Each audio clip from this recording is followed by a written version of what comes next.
मुख्यमंत्री अशोक गहलोत के विशेष अधिकारी लोकेश शर्मा सोमवार की शाम जयपुर से बीकानेर जाते समय अल्प प्रवास पर रतनगढ़ रुके। संगम चौराहा पर युवा कांग्रेस नेता रामवीर सिंह रायका के नेतृत्व में कार्यकर्ताओं ने उनका स्वागत किया। निजी होटल पर हुए कार्यक्रम में शर्मा ने कहा कि प्रदेश सरकार की जन कल्याणकारी योजनाओं को आम जनता तक पहुंचाए। हमारा एक ही उद्देश्य व ध्येय है कि हर हाल में सरकार को रिपीट करना है और सभी इस दिशा में काम करें। राज्य सरकार की जन कल्याणकारी योजनाएं देश के अन्य राज्यों में किसी भी मुख्यमंत्री द्वारा आज तक लागू नहीं की गई है, इसलिए हम सबका दायित्व है कि हम व्यक्तिगत रूप से आमजन तक पहुंचकर उन्हें इनके प्रति जागरूक करें और पात्र लोगों को इनका लाभ दिलवाएं।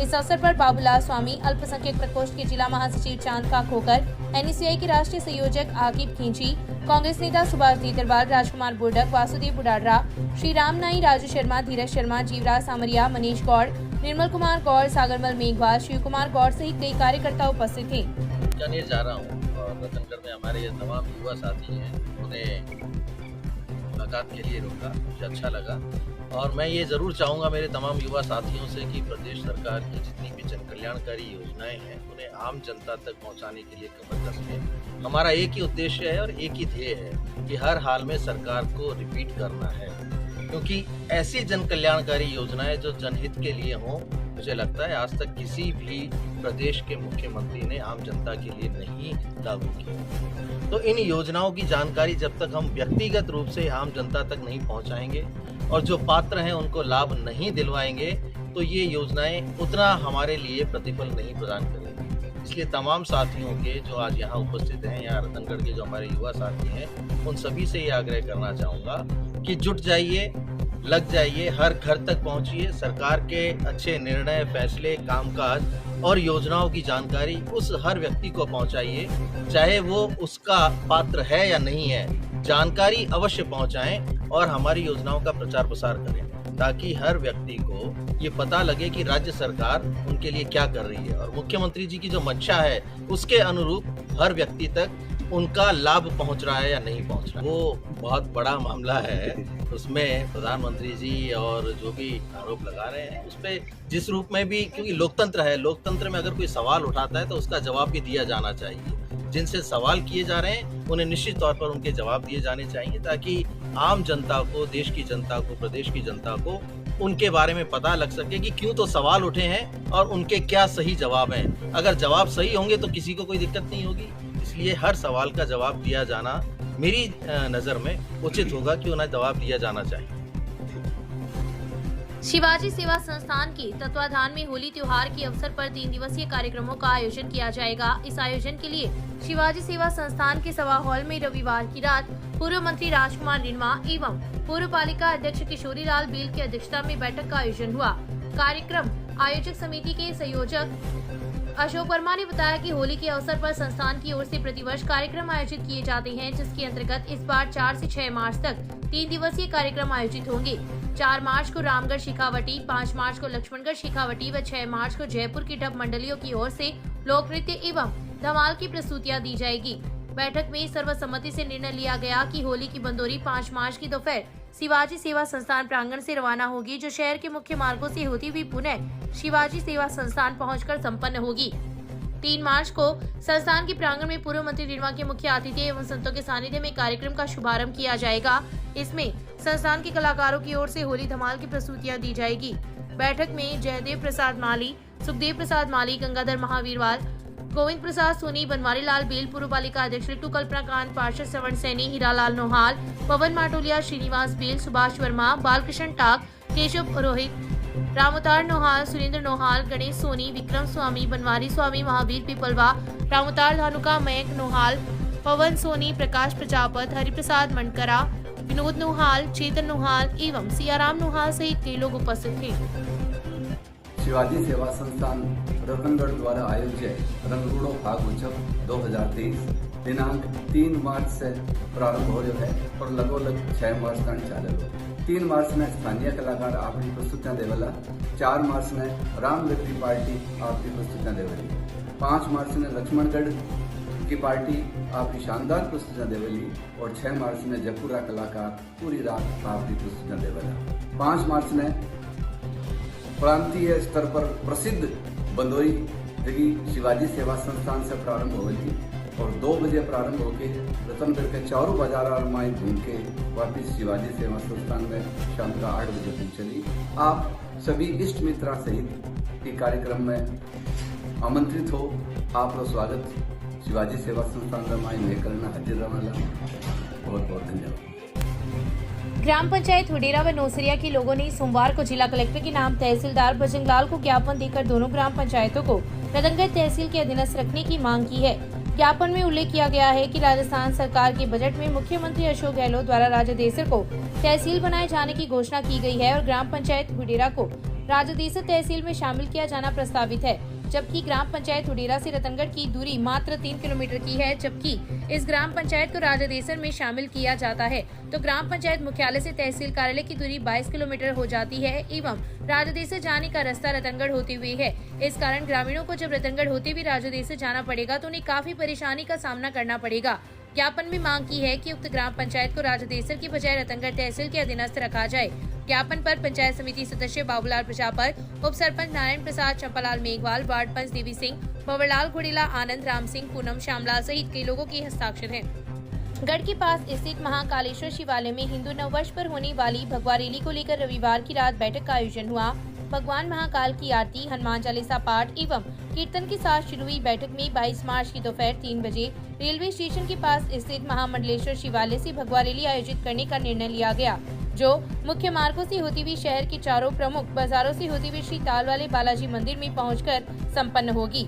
बैठक में काफी संख्या में लोग उपस्थित थे।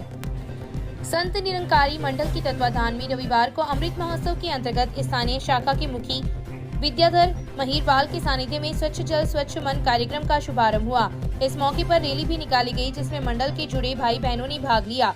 सूर्य सिनेमा के पास से शुरू हुई रैली मुख्य मार्गों से होती हुई थर्ड टंकी के पास पहुंची, जहां पर समापन का आयोजन हुआ। रैली में लोहा, कादिया, सैला, कनवारी, मीणासर, राजदेसर के लोग शामिल हुए।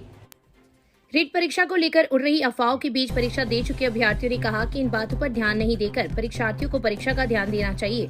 उक्त परीक्षा संपादित करवाने के लिए सरकार द्वारा की गई व्यवस्थाएं भी संतोषजनक है। जैसा कि हम जानते हैं कि अभी रीट के एग्जाम चल रहे हैं तो उनका लेवल मिला जुला आ रहा है। तो हम कह सकते हैं कि एक पेपर ज़्यादा हार्ड है, ना कह सकते हैं कि ज़्यादा इजी है। मिला जुला रूप है उसका। लेवल फर्स्ट के बारे में फैली थी वो सब झूठी, मतलब गलत ही है, वो सिर्फ अफवाह ही है। एग्ज़ाम का लेवल है जो नॉर्मल है। हम ज़्यादा डीपली पढ़ के जाते हैं पर वैसे क्वेश्चन नहीं पूछे जाते हैं। जो हम ऊपर की चीज़ें छोड़ देते हैं वो क्वेश्चन ज़्यादा आ रहे हैं। और मैं 25 तारीख को जो साइंस वाला पेपर हुआ था उसके अंदर मैं थोड़ी लेवल की थी और सब ठीक था। टॉप 190 के अप्रोक्स तक जाएगी, इससे शायद 190 के अप्रोक्स तक ही जाएगी बस। राजस्थान सरकार के द्वारा आयोजित की जा रही जो रीट 2023 है उसमें अभी तक दो पेपर हैं वो हो चुके हैं। SST और साइंस मैथ के विद्यार्थी इन्होंने भी अपना एग्ज़ाम फिनिश कर लिया है। अनुमानित ये माना जा रहा है कि SST वाले जो विद्यार्थी हैं उनका भी अप्रोक्स 110 क्वेश्चन यदि सही हो रहे हैं, अर्थात यदि हम बात करें इनका स्कोरिंग लेवल यदि 186 से लेकर के 200 के बीच लगभग रह रहा है तो शायद मेरे हिसाब से यहाँ उनके सिलेक्शन के अनुमान लगाए जा सकते हैं। और यहाँ लेवल फर्स्ट की यदि बात करें तो जिसने 100 क्वेश्चन अटेंड किए हैं उनका सिलेक्शन माना जा रहा है। बाकी डिपेंड करता है कि पेपर का लेवल है वो किस प्रकार का था। और पेपर है जहाँ तक अनुमान लगाया जा रहा है सभी विद्यार्थी बोल रहे हैं, साथी बोल रहे हैं, वहाँ तक एक सामान्य स्तर का पेपर है वो पूछा जा रहा है। 27 क्वेश्चन है इसमें पूछे जा रहे हैं, बाकी डीप एनालिसिस है वो नहीं पूछा जा रहा। और पेपर है वो बड़ा अच्छा आ रहा है और लोग हमसे उम्मीद यही करते हैं कि किसी भी प्रकार से कोई भी ये पेपर है वो रद्द वगैरह वगैरह की कोई खबर ना आए। अभी तक जो भी कोई खबर आ रही थी वो सब अफवाहें थी और उम्मीद यही है कि इस रीट 2023 की सभी जो एग्ज़ाम हैं वो सफल संचालन हो और अच्छे ढंग से इनका निपटारा हो। जैसा कि अभ्यर्थियों ने कहा कि अब तक पेपर लीक की जितनी भी खबर आई है वे सब अफवाहें साबित हुई है। सरकार की व्यवस्थाओं पर संतोष जताते हुए बताया कि आगे भी पेपर शांतिपूर्ण तरीके से संपन्न हो ताकि योग्य अभ्यर्थियों को इसका लाभ मिल सके। पेपर में आए प्रश्नों पर परीक्षार्थियों ने कहा कि सामान्य प्रश्न ही परीक्षा में पूछे गए हैं। हार्ड प्रश्न वाली कोई समस्या नहीं है और इस बार इस परीक्षा में युवाओं की काफी आशाएं भी जुड़ी हुई है। रतनगढ़ की रोडेज बस स्टैंड पर सोमवार को जेब तलाशी करते हुए पुलिस ने एक युवक को पकड़ा है। पकड़े गए युवक को पुलिस रतनगढ़ थाना लेकर आई है, जहां पर उससे पूछताछ की जा रही है। घटना के बाद मौके पर लोगों की भीड़ लग गई। मामले के अनुसार रतनगढ़ में टेम्पो चलाने वाले अमरचंद स्वामी अपनी बेटी के साथ सिक्कर जा रहे थे। बस में चढ़ते समय अमरचंद की जेब से रुपए पार हो गए। जब वे बेटी को बस में बैठाकर टिकट लाने के लिए गए तो घटना का पता चला। उन्होंने बताया कि उनकी जेब में करीब 2500 रुपए थे, जिन्हें अज्ञात से बस में चढ़ते समय निकाल लिए। इसी दौरान शुरू जाने वाली बस में एक युवक ने यात्री की जेब तलाशी का प्रयास किया तो वह पकड़ा गया। इसी बस में सवार रतनगढ़ पुलिस थाना के कांस्टेबल प्रमोद को जब घटना का पता चला तो उन्होंने युवक का पीछा कर पकड़ा तथा थाने में सूचना दी। सूचना पर पुलिस बस स्टैंड पहुंची तथा युवक को अपने साथ थाना लेकर आ गई, जहां पर उससे पूछताछ की जा रही है। पकड़े गए युवक ने अपना नाम अशोक कुमार निवासी मकराना बताया है, जिसकी पुष्टि के लिए पुलिस प्रयास कर रही है। प्रथम दृष्टया माना जा रहा है कि युवक के साथ अन्य लोग भी थे, जिनकी तलाश की जा रही है। घटना के बाद मौके पर लोगों की भीड़ लग गई। मैं तो बच्ची को सीकर छोड़ने के लिए जा रहा था। बस के अंदर भीड़ थी बहुत ज़्यादा, तो मैंने सोचा कि बच्ची को केबिन खाली पड़ा है, ड्राइवर आ जाए तो उसको अंदर बिठा दूँ। मैं तो चलो खड़ा ही रह जाऊँगा, कोई बात नहीं है। फिर ड्राइवर आया, बच्ची को तो केबिन में मैंने बिठा दिया। उसके बाद में क्या है कि मेरे जेब में मैं सोचा टिकट तो लेनी है अपने को। पिछले पैकेट में 2-2,500 रुपये थे मेरे गूंज में, तो मैं ये पीछे गूंज में हाथ डाला तो मेरे पैसे गायब। फिर बच्ची को तो मैं अकेली को पहली बार भेजी हूँ। फिर मैं उतर गयो, इन्हें भी नशा ने पूछताछ करी, कोई बतायो को नहीं मैंने की। फिर बाद के मैंने वही एक जन पकड़ो, फेरो पड़ो वो कोई दूसरे ने हाथ घालियो कोई गूंज में। पुलिस सारा आया, प्रमोद आयो, गाड़ी आई, मैं बिठा लियो, बिठा के फिर भी ले गया। शहर की वार्ड संख्या 11 में निवारियों के मोहल्ले में गाली गलौज निकालने की बात को लेकर दो पक्ष आमने सामने हो गए और बवाल मच गया। देखते ही देखते दोनों पक्षों की ओर से पत्थरबाजी शुरू हो गई, जिससे मोहल्ले में 1 घंटे तक स्थिति तनावपूर्ण रही और पत्थरबाजी की घटना में 5 लोग घायल हो गए। सूचना पर पुलिस मौके पर पहुंची तथा घायलों को जिला अस्पताल में भर्ती करवाया गया। वहीं पुलिस ने 11 लोगों को गिरफ्तार किया है। मामले के अनुसार करीब 3-4 दिन पूरे सोशल मीडिया पर एक ही समाज के दो पक्षों की ओर से अभद्र भाषा का प्रयोग करते हुए चैट की गई थी। इस दौरान दोनों पक्षों में तनातनी हुई तथा बात को रफा दफा कर दिया गया। लेकिन रविवार की रात इस बात को लेकर एक बार फिर दोनों पक्ष आमने सामने हो गए।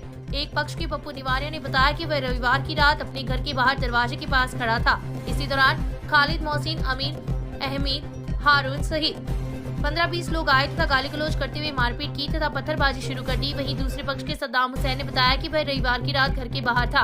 इस दौरान पप्पू, सलीम, असलम, सोहेल, शकील सहित कई लोग उसके घर के पास आए तथा बच्चों एवं पत्तियों को गालियां निकालनी शुरू कर दी। दोनों पक्षों की ओर से हुई गाली गलौज के बाद मारपीट शुरू हो गई तथा एक दूसरे पर पत्थर बरसाने शुरू हो गए।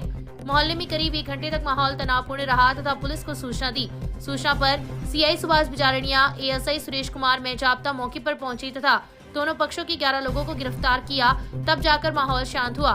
घटना में 45 वर्षीय पप्पू निवासिया, 30 वर्षीय नजमा, 10 वर्षीय इरफान, 55 वर्षीय बशीर एवं 29 वर्षीय सद्दाम घायल हो गए, जिन्हें पुलिस जिला अस्पताल लेकर आई, जहां पर प्राथमिक उपचार के बाद सभी को छुट्टी दे दी। पुलिस ने बताया कि घटना में दोनों ही पक्षों की ओर से 23 वर्षीय सोहेल, 25 वर्षीय शकील, 40 वर्षीय मोहम्मद असलम, 22 वर्षीय शाहरुख, 25 वर्षीय मोहम्मद इलियास, 25 वर्षीय खालिद, 25 वर्षीय अकरम, 30 वर्षीय मुबारक, 25 वर्षीय मोहम्मद खालिद, 53 वर्षीय मोहम्मद यूनस एवं 22 वर्षीय मोहम्मद सलाम को गिरफ्तार किया गया है, जिन्हें सोमवार की शाम उपखंड मजिस्ट्रेट के समक्ष पेश किया गया, जहां से उन्हें 20-20 हजार रुपए के जमानती मुचलके पर पाबंद करते हुए रिहा कर दिया। रामचंद्र पार्क के पास निवारियों के मोहल्ले में 2 पक्ष आपस में लड़ रहे हैं, जिस पर मौके पे पुलिस पहुंची। आपस में लड़ाई झगड़ा करते सड़क पर मिले, जिनको शांति भंग के आरोप में 11 लोगों को पकड़ा। ये आपस में इनकी कोई गाली गलौज की बात को लेकर झगड़ा हुआ। साहब फेसबुक पे स्टोरी लगा के स्टेटस लगा हुआ नहीं, मैं लगा के देखो मैंने मार कर क्या कि एक दरख्त है, उसमें लिख के भेजता है कि यहाँ के आ जाओ। तो हमारे तो वहाँ प्लॉट है, वहाँ प्लॉट पे हम तुम पार्टी करने के हुए थे। पीछे से गाली गलौज निकाली घर के बच्चों को और हमारी घरवाली को। ये उसने पप्पू है, सलीम है, असलम है और सोहेल, शकील, फिर क्या उसने वो भाटे रोटी फेंकने शुरू कर दी। हमारे 4 आदमी चोट लगी। घटना ही है, मैं तो 12 खड़िया साहब आकर हमलो कर दियो हमारे ऊपर, मारा कुटी करी, वे घर में बढ़ गया, घर में अगर नहीं बढ़ा कुटिया जड़ा नहीं तो हमारा जान से मार दे। कम से कम 100-150 आदमी यहाँ मारा कुटी में तो खाली खड़े ही आए। ये बात में मारा कुटी को जी कोई बात ही को नहीं हुई। बात ही जी के बाद ही जी की नहीं बिड़ी वह हो नहीं बिड़ी। पर अब दिखाना मार से साल का खेपी करी है मारे तो बाटे की मारी है सारे बढ़ता का नहीं बाटे की दी है। हाँ घर में घना ही पत्थर पड़िया बाटा कुआड़ा के साथ पैर चारों में बाटा पे